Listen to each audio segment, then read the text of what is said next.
In 1863, the Confederate Congress passed legislation giving the military power to forcibly impress slaves for military projects such as building railroads and fortifications.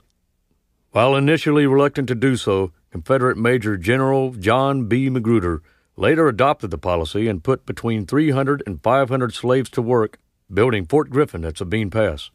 Expense records from the construction suggest that most of the slaves came from Houston and Galveston.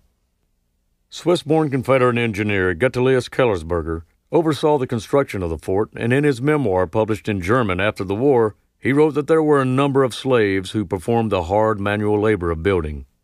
Kellersberger wrote that about 500 slaves were brought to Sabine Pass in 1863, and they performed many hazardous jobs, including constructing the fort and positioning the fort's heavy cannons. On several occasions, Kellersberger reported that the Confederate Army did not provide the slave workers with sufficient food or clothing. He was worried that if they were malnourished, it would be difficult to get more slave labor from owners who were already unhappy about the impressments.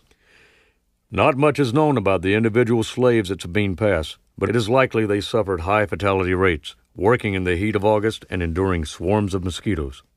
Nicholas H. Smith, an engineer from Louisiana, noted that the insects were so bad at the fort that it was almost impossible for man or horse to live.